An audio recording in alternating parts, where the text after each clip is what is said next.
Hello students, how are you all? Hope you all are fine and liking my videos. Today we will continue chapter 11 of history, New Empire and Kingdom. What we are going to study in this chapter? We are going to study about Harshvardhana dynasty. Before that, do share this video with all your friends and subscribe my channel, and don't forget to hit the bell button so that you get all the notification. So coming to the topic, now as the Gupta Empire was declining, you have Harshvardhana Empire that could be seen here with the pink color, and this came around 1400 years ago. Now again, as we saw during the period of Samudragupta, you have Harisena, who was one of the poet or Prashasti of the Gupta periods. Similarly, here we have Banabhatta, who was a kind of Prashasti or who was the poet, and he explained the Prashasti of Harshvardhana. He wrote Harshcharita, which is a biography of Harshvardhan in Sanskrit. There are accounts from Zhuangyang, who was a Chinese pilgrim who took the land route back to China. He carried back with him statue of Buddha made of gold, silver and sandalwood, and over 600 manuscripts loaded on the back of 20 horses. Over 50 manuscripts were lost when the boat on which he was crossing the Indus was escaped. Again, Harshvardhana is an important because he was not the eldest son of his father, but became king of Thanesar after both his father and elder brothers died. His brother-in-law was the ruler of Kannauj, and he was killed by the ruler of Bengal. Harshvardhana took over the kingdom of Kannauj and then led an army against the ruler of Bengal. Although he was successful in the east and conquered both Magad and Bengal, he was not as successful as ever. He tried to cross the Narmada to march into the Deccan, but was stopped Pulketion II of Chalukya dynasty in the south. So there came again a geographical limitation, that was the Vindhyachal here. He could not cross it, as we saw Samudragupta was one who tried to acquire or who led forward Dakshinapath or way moving to the South India. However, the Harshvardhana could not move to the south during that time. When you have the Harshvardhana period in the south, you have various smaller kingdoms that came up. You have Pallavas, Chalukyas, the two major ones that could be seen. Pulketion II was one of the major ruler of Chalukya dynasty. He again had a Prashasti in his court, and his poet was known as Ravikirti. And Ravikirti explained the glory of Chalukya's kingdom or Pulketion II, and he said that this has been told by the ancestors how South India has protected itself from the attack of North. So all these kind of stories were given by Ravikirti for Pulketion II or for the Chalukya dynasty. They also led an expeditions to the west and the east to protect the dynasty. Again, you have Chalukya kingdom that lied in the Raichur Dwab, that was the region between the river Krishna and river Tungbhadra. Their capital, the capital city for Chalukya, was Ahol, and it was an important trading center. It also developed as a religious center with a number of temples. On the other hand, you have Pallavas ruled the north part of Tamil Nadu and the southern part of Andhra Pradesh of present day India, with their capital Kanchipuram, and the area extended from Kanchipuram to Kaveri Delta.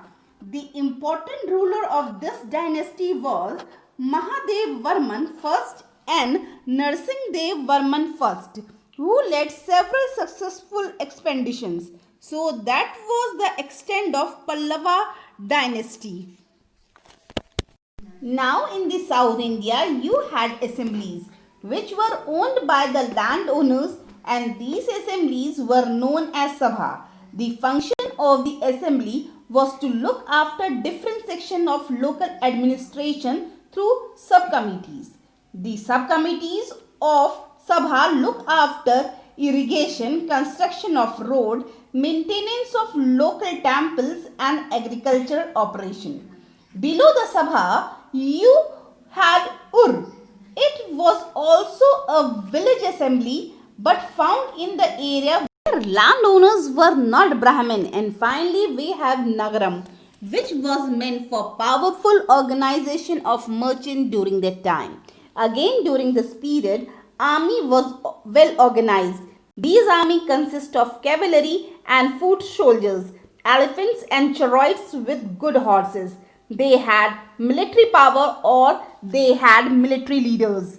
There were no regular tax system that can be seen. Most of the revenue they collected from the land. So land grant was one of the major way army had their revenue. They collected revenue from land and used this to maintain soldiers and horses and provide equipment for the warfare. These men were also known as Samant. Whenever the ruler was weak, Samant tried to become independent. Now, next is Kalidasa. As we said that Kalidasa was a court poet of Chandragupta II. He wrote in Sanskrit and he said that Sanskrit was language of king and Brahmins. However, common women and common men spoke Prakrit. He wrote a play, Abhigyan Shakuntalam. This is the story of the love between king named Dushyant and a young woman named Shakuntala. Now in the story, fishermen found a precious ring which the king had given to Shakuntala but which had been accidentally swallowed by a fish. When the fishermen went to the palace with the ring, the gateman accused him of theft and the chief police officer was rather rude. However, the king was happy when he saw the ring and sent a reward for the fisherman. Now, you have the abstract from Kalidas here. Then again you have Fahian, who was the Chinese pilgrim who came during this period. He talked about the untouchable during that period. He came through the sea route in contrast to Zhuangzang, who came through land route. So all he accounted for glory of India, the various thing of India and the empire of India. Now what was happening during the period of India? There was something going on globally. As we saw throughout all the chapters of NCERT toward the end, we have international scenario that comes up. This international scenario was the region of Arab. During this period, there was Islam that was propagating. So you have Arab merchants who were moving between India and Europe, and during this period, there was Islam that had come up, which was introduced by Prophet Muhammad in the state of Arab. It started emphasize equality before Allah and it spread further the North Africa, Spain, Iran and later on to India. The Arab were moving on. Initially they were trading and later they started to work around for conquest. So we will see how Mughal dynasty entered India later on. But when Arab conquered Sindh, it was around about 1300 years ago. Then we will start further history where we will see how Arab conquest had affected the part of north and how Mughal kingdom or Mughal empire came into the power to work around for conquest. So we will see how Mughal dynasty entered India later on. But when Arab conquered Sindh, it was around about 1300 years ago. Then we will start further history where we will see how Arab conquest had affected the part of north and how Mughal kingdom or Mughal empire came into the power So here we have completed the explanation part of the chapter. In the next video, we will continue the chapter with question answer. So don't forget to subscribe my channel. Thank you. Have a nice day.